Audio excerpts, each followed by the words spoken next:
A paz do Senhor a todos. Desejo já uma ótima manhã nesse domingo, dia 18 de abril. E chegamos na lição de número 3, irmãos. Antes de mais nada, gostaria de convidá-los para uma oração. Amado Deus, eterno Pai, na Tua presença, estamos aqui, Senhor, para Te agradecer por tudo que o Senhor tem feito na nossa vida, por tudo que o Senhor representa para nós, ó Pai, como o Senhor vem cuidando da nossa igreja, da nossa família, ao longo desses dias, Senhor. Faremos mais um estudo, ó Pai, para tanto eu te peço que o Teu Espírito Santo esteja conosco, nos guiando, nos auxiliando em tudo. Deus, toma conta de tudo quanto for falado, ó Pai, e o Teu nome seja glorificado, não só hoje, mas para todo sempre. Assim nós oramos e agradecemos por tudo. Amém. Então, meus queridos, como havia adiantado, nós chegamos na lição de número 3 com o título Dons de Revelação.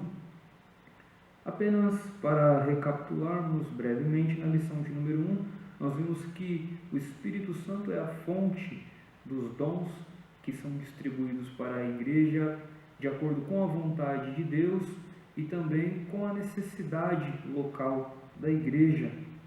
Paulo, quando ele escreve a carta aos irmãos em Corinto, ele deixa bem claro que aquela igreja era uma igreja que tinha todos os dons, mas que havia algumas situações que precisavam ser consertadas na igreja, precisavam sofrer alguns ajustes e coisas que eram bastante graves ali entre os irmãos.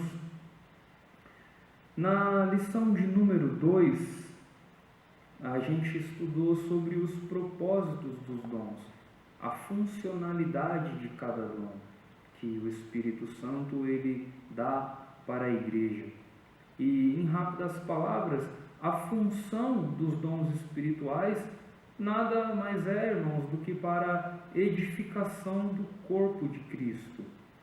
O corpo de Cristo ele é composto por muitos membros, e esses membros tendo cada um a sua função, e todos são importantes nessa obra. Se a igreja é um corpo, ela é guiada, ela é comandada pela cabeça. A cabeça da igreja é o Senhor Jesus Cristo. Dele procede todo o comando. Aí a gente entra na lição de número 3, irmãos, os dons de revelação, e vamos aprender um pouquinho sobre cada dom, a função, a classificação por categorias e refletir um pouco a respeito disso. Amém? Convido os irmãos para a leitura do texto áureo, que se encontra na primeira carta de Paulo aos Coríntios, capítulo 14, e o versículo 26, diz assim, irmãos: Que fareis, pois, irmãos, quando vos ajuntais? Cada um de vós tem salmo, tem doutrina, tem revelação, tem língua, tem interpretação. Faça-se tudo para edificação. A verdade prática, os dons de revelação divina são indispensáveis à igreja da atualidade, pois vivemos em um tempo marcado pelo engano. Que alerta, né? Que a nossa lição de hoje nos deixa, irmãos.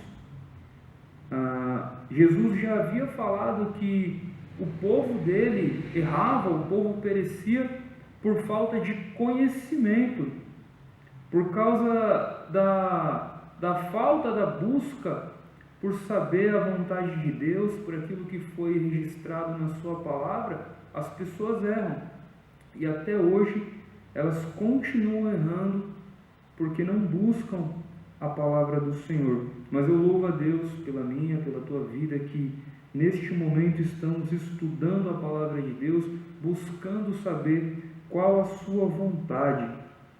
O Espírito Santo, ele é bom demais para a sua igreja. Assim como já foi estudado nas outras lições, dom significa dádiva, significa presente. Então, se nós recebemos de Deus um maravilhoso presente, devemos usar para a edificação da casa do Senhor. Amém? Irmãos, antes de nós conceituarmos, quero só deixar aqui abrir um parêntese, que um teólogo pentecostal por nome de Stanley Horton, ele categorizou os dons que são ali mencionados pelo apóstolo Paulo na carta aos Coríntios, no capítulo 12, e ele enumera 9 dons, sendo eles categorizados por 3 categorias aqui, como categoria dom de revelação, que tem palavra da sabedoria, palavra da ciência e discernimento de espíritos. Segunda categoria, dons de poder, que é fé, curar e operação de milagres. O terceiro aqui, irmãos, eu fiz algumas anotações, dons de elocução ou expressão, que é dom de profecia, variedade de línguas e interpretação das línguas. Amém? A nossa leitura bíblica, irmãos, se vocês acompanharem na revista, está dividida em 3 partes, que é em 1 aos Coríntios capítulo 12, versículos 8 e 10, a segunda parte em Atos 6, versículos 8 a 10, e a terceira parte em Daniel capítulo 2, versículos 19 a 22. Vou ler bem rápido aqui para a gente contextualizar antes de entrar no tópico 1. Primeira parte, 1 Coríntios capítulo 12, versículo 8, diz: porque a um, pelo Espírito é dada a palavra da sabedoria, e a outro, pelo mesmo Espírito, a palavra da ciência, e a outro, a operação de maravilhas, a outro, a profecia, e a outro, o dom de discernir espíritos, e a outro, a variedade de línguas, e a outro, a interpretação das línguas. Veja a importância de cada membro com cada dom, e todos cooperam para a mesma obra que o Senhor delegou à sua igreja. Quando Jesus ele comissionou os discípulos, ele disse que eles teriam muitas aflições, que eles teriam muitas dificuldades, mas que eles precisariam ir, o ide do Senhor. E se eles cumprissem o ide do Senhor, o Senhor Jesus estaria com ele todos os dias até a consumação dos séculos. E Paulo ele está ensinando para a igreja de Corinto que eles têm todos os dons e que eles precisam utilizar para a edificação do corpo de Cristo, que é a igreja. A segunda parte, irmãos, está lá em Atos 6, versículos 8, 9 e 10, que diz assim: e Estevão, cheio de fé e de poder, fazia prodígios e grandes sinais entre o povo. E levantaram-se alguns que eram da sinagoga, chamada dos libertos, e dos sirineus, e dos alexandrinos, e dos que eram da Cilícia e da Ásia, e disputavam com Estevão. Eles argumentavam contra Estevão. Aquilo que Estevão falava das maravilhas de Deus, eles eram contra, eles rebatiam. Porém, versículo 10, e não podiam resistir à sabedoria e ao espírito com que falava. O que esse trecho traz para a igreja dos nossos dias? Se nós buscarmos a sabedoria que vem do alto, se nós pedirmos para Deus, para Ele nos dar o entendimento, irmãos, não haverá quem poderá resistir ao Espírito que nos usa para falar, porque tudo aquilo que falarmos vai proceder diretamente de Deus e Ele será glorificado através da nossa vida. Amém? A terceira parte da nossa leitura está em Daniel 2, dos versículos 19 a 22, que diz assim: então foi revelado o segredo a Daniel numa visão de noite, E Daniel louvou o Deus do céu. Falou Daniel e disse: seja bendito o nome de Deus para todo sempre, porque dele é a sabedoria e a força. Ele muda os tempos e as horas. Ele remove os reis e estabelece os reis. Ele dá sabedoria aos sábios e ciência aos inteligentes. Ele revela o profundo e o escondido, e conhece o que está em trevas, e com ele mora a luz. Daniel, após revelar um sonho de Nabucodonosor, ele vai e louva ao Senhor, ele engrandece o nome do Senhor, porque Deus havia revelado algo extraordinário para ele, algo que Nabucodonosor, depois de consultar os magos, os astrólogos da época, os adivinhadores, ninguém conseguiu revelar o seu sonho, mas Deus revela a Daniel, e Daniel consegue ali interpretar o que Nabucodonosor precisava saber. E a história de Daniel, os irmãos sabem que ele foi um homem muito importante ali na Babilônia. Amém? Mas, irmãos, entrando aqui no primeiro tópico, o que é sabedoria? Eu vou ler aqui como o nosso comentarista ele conceituou. Subtópico 1, conceito. Segundo o dicionário eletrônico Hoares, sabedoria significa discernimento inspirado nas coisas sobrenaturais e humanas. O que eu concluo disso, irmãos? Que Deus, ele é um Deus que ele faz coisas extraordinárias, mas ele também opera em nossas vidas acerca das questões humanas.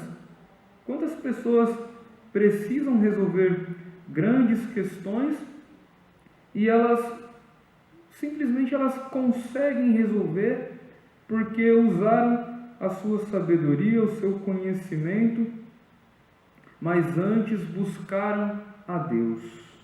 Por que eu estou falando sobre buscar a Deus?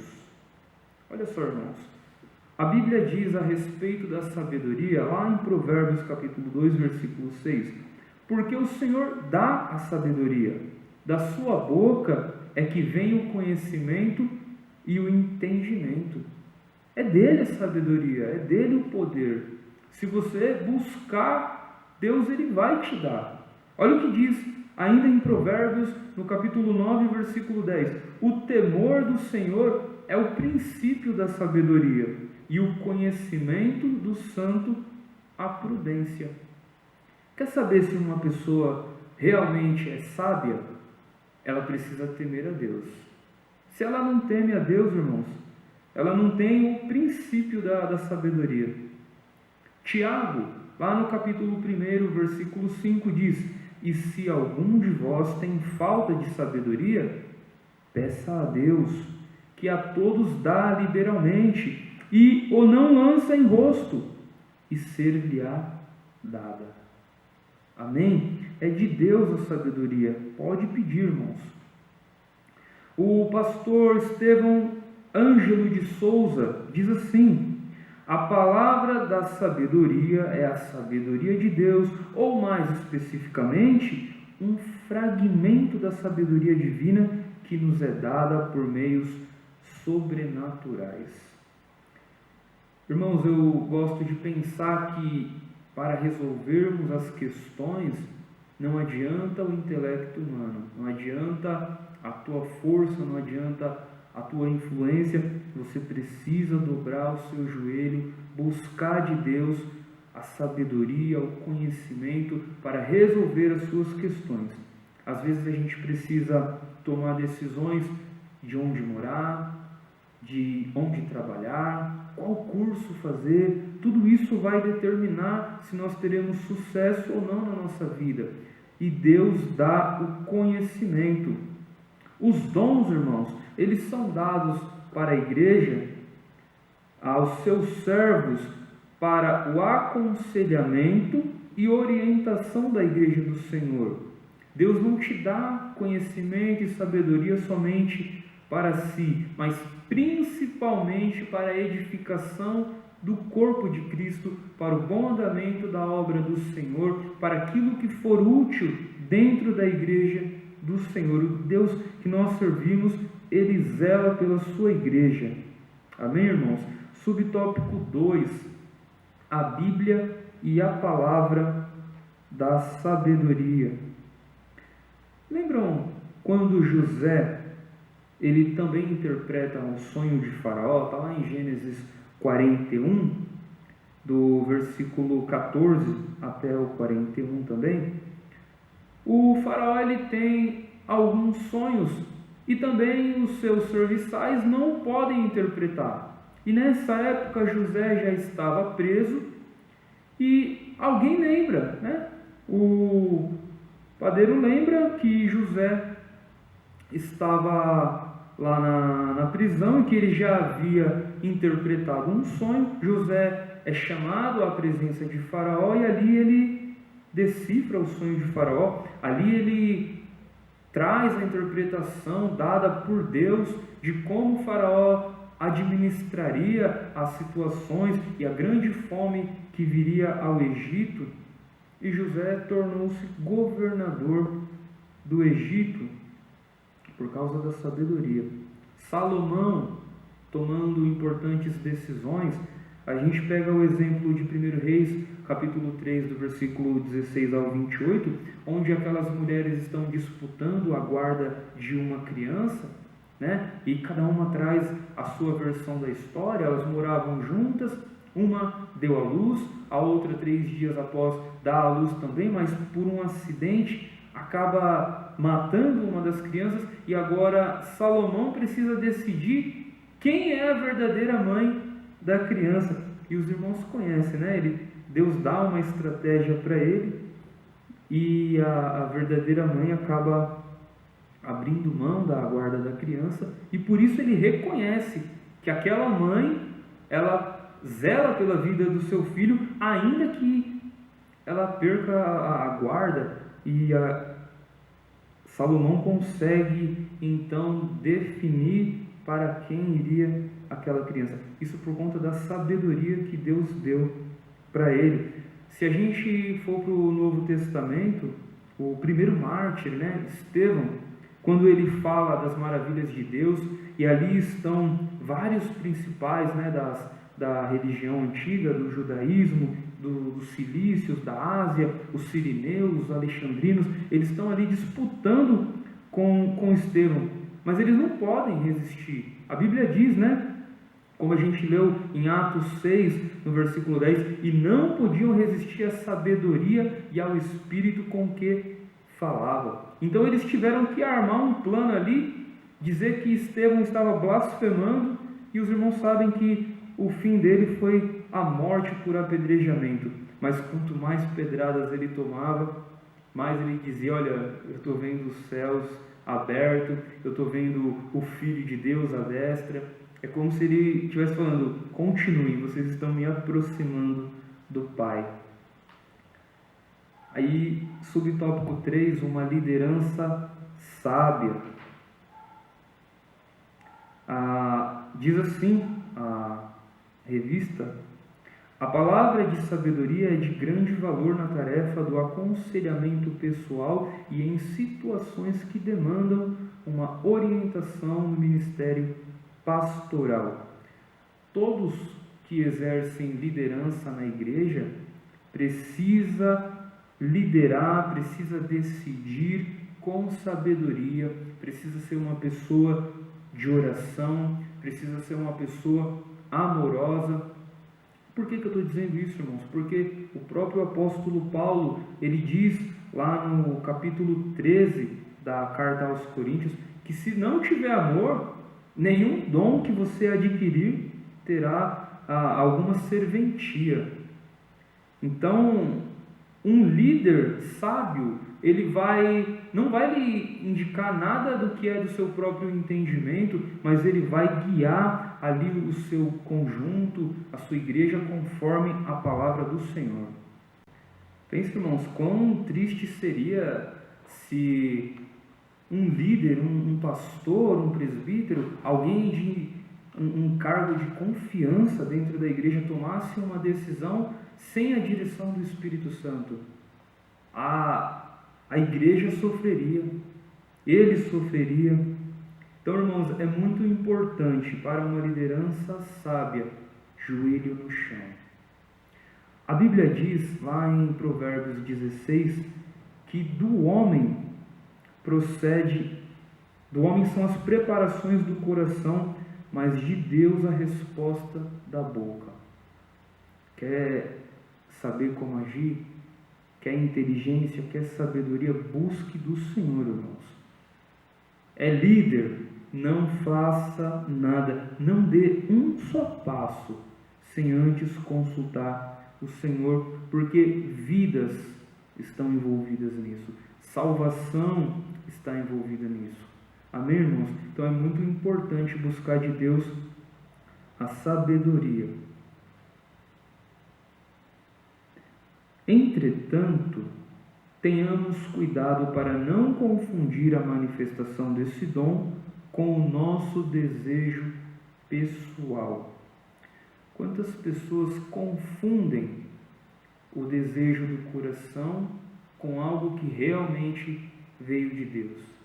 Pior, quantas pessoas se aproveitam, talvez da ingenuidade de alguém, talvez da confiança, da proximidade, e ali manipulam. A gente sabe que existem pessoas que não têm ali o discernimento correto, que não têm um preparo espiritual, tá, irmãos? Que não têm a autorização da parte de Deus para falar certas coisas e acabam cometendo ali deslizes, falando mais do que deveria, e Deus não se agrada disso. Que Deus nos guarde, irmãos, de pessoas maliciosas. Que Deus nos guarde dos falsos profetas. Que Deus guarde a sua igreja nesses últimos dias.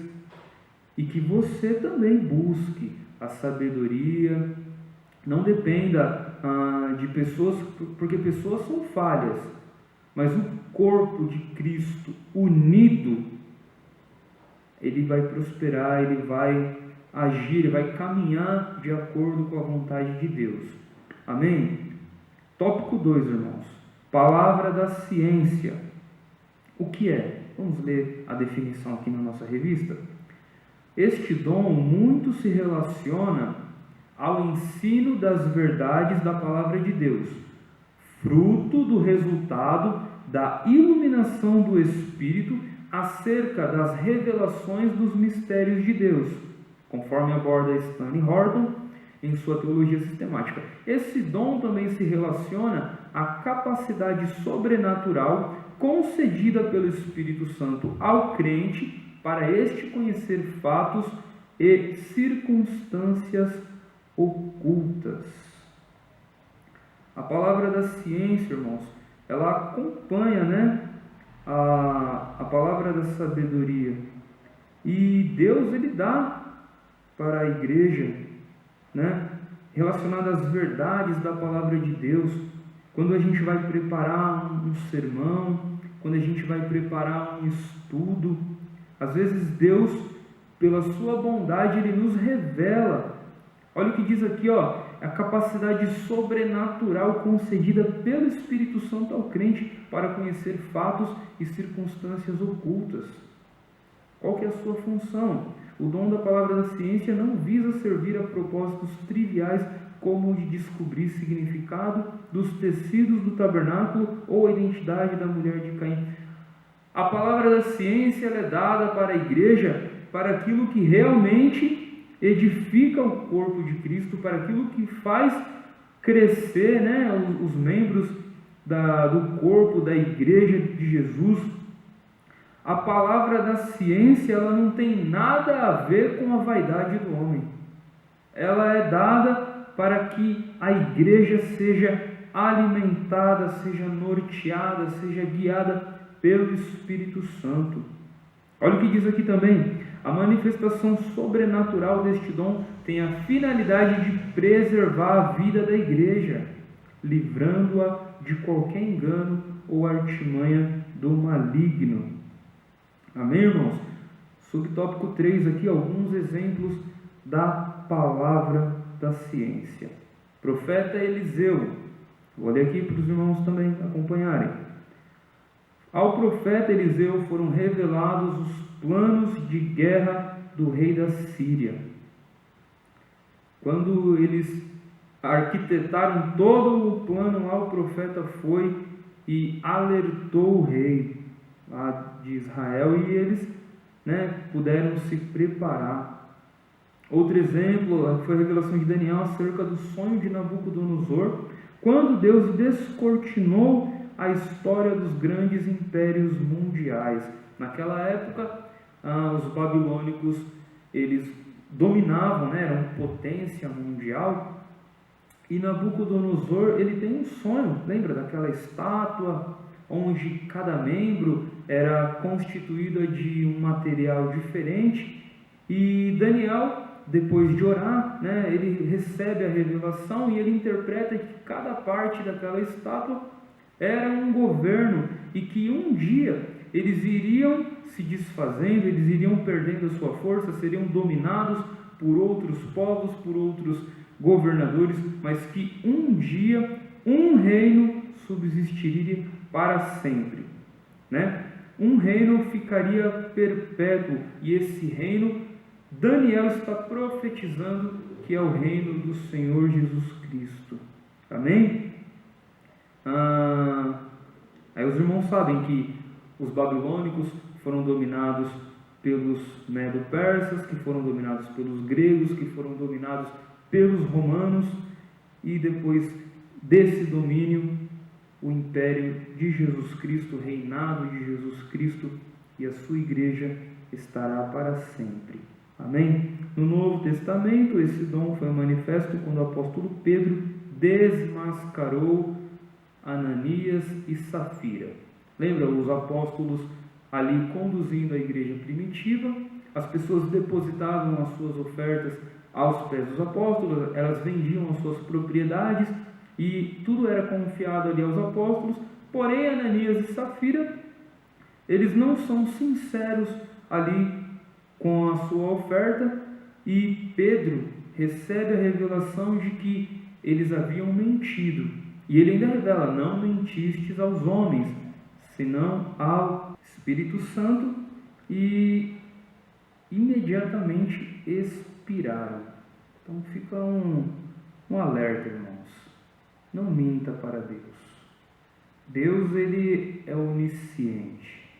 Com certeza ele há de usar a sua igreja para revelar. A Bíblia diz que nada ficará em oculto. Amém? Tópico 3, irmãos. Discernimento dos espíritos. Vou ler aqui para os irmãos. O dom de discernir espíritos é uma capacidade sobrenatural dada por Deus ao crente para discernir a origem e a natureza das manifestações espirituais.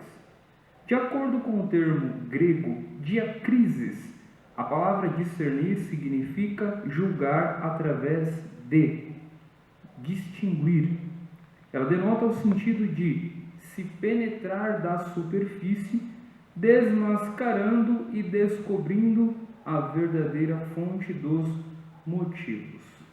Bom, o discernimento de espíritos é o terceiro dom da categoria de dons de revelação.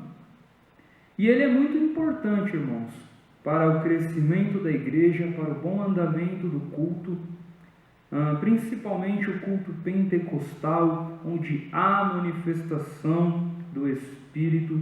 Aquilo que acontece dentro do culto, aquilo que acontece na vida espiritual do cristão, ela precisa ter a aprovação de Deus. Tudo que nós ouvimos, tudo que é cantado, tudo que é profetizado, irmãos, precisa ter a direção do Espírito Santo.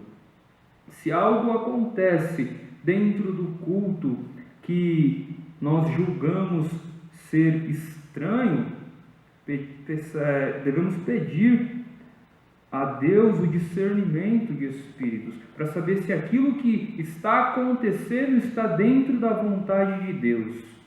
Amém? As fontes das manifestações espirituais. Ao longo das Escrituras, podemos destacar 3 origens das manifestações espirituais no mundo: Deus, o homem e o diabo. O que é isso? Uma profecia, ela pode, irmãos, ter ali o seu fruto, né, de origem divina, da mente humana ou do próprio diabo. Certamente que aquilo que foi falado vai acontecer, mas existem pessoas que, às vezes, julgando a bondade do seu coração, ou tomada pela emoção, vai lá e diz alguma palavra, e às vezes a pessoa que ouve, que recebe aquela profecia, fica esperando, não julga se aquilo é de Deus, não vai pedir o discernimento, não dobra o joelho, aí não acontece, depois culpa a Deus, ou quer abandonar a fé. Mas tenhamos cuidado, irmãos, que Deus deu discernimento para a sua igreja. Amém? Nós precisamos estar revestidos de toda a armadura de Deus, para que possamos resistir às astutas ciladas do diabo. Paulo disse, aos Efésios: o dom não é uma permissão para julgar a vida dos outros. E o dom de discernimento de espíritos é para edificação do corpo, assim como os demais dons. Amém, irmãos? Se Deus deu esse dom para alguém, que ele seja usado com sabedoria, que seja usado para aquilo que é útil dentro da obra de Deus. Subtópico 3. Discernindo as manifestações espirituais. A palavra de Deus nos ensina que os espíritos devem ser provados. Como havia dito, ouviu a profecia, ouviu algo dentro do culto, peça para Deus. Não julgue somente do seu coração, não diga que algo que está acontecendo não é de Deus, porque pode estar ali acontecendo algo da parte do Senhor e você pecando por duvidar, pecando por não atribuir ao Espírito Santo algo tão importante que esteja acontecendo. Mas sempre peça a Deus o discernimento. Toda a palavra que ouvimos em nome de Deus deve passar pelo crivo das Sagradas Escrituras. Irmãos, é nos ensinado, e eu vou reforçar, a maior revelação está na palavra de Deus. Amém? Mas Deus usa homens e mulheres que levam a sério a sua palavra. Amém? Jesus conhece o segredo do coração humano, mas nós não. O que é isso? É um alerta contra os falsos profetas. A Bíblia diz que pelo fruto os conhecereis. Então, o que é isso? É pelo caráter. A pessoa, ela é firme com Deus? É uma pessoa de oração? É uma pessoa que busca conhecer a palavra de Deus? Certamente quando ela abrir a boca, é Deus que vai estar usando, se ela tem uma vida com o Senhor. A pessoa é mau caráter, a pessoa deve todo mundo, a pessoa fora da igreja não se comporta como Deus quer que ela se comporte. Cuidado, pode não estar sendo usada pelo Senhor. O apóstolo João nos advertiu acerca do espírito do anticristo que já opera neste mundo. 1 de João 4, 3. Irmãos, vou ler a conclusão aqui da nossa aula. Diz assim: a igreja de Jesus necessita dos dons de revelação para discernir entre o certo e o errado, entre o legítimo e o falso. Os falaciosos ensinos e as manifestações malignas podem ser desmascaradas pelo dom do discernimento dos espíritos. Que Deus conceda à sua igreja dons de revelação para não cairmos nas astutas ciladas do maligno. Assim eu agradeço, irmãos, a oportunidade em nome de Jesus. Amém.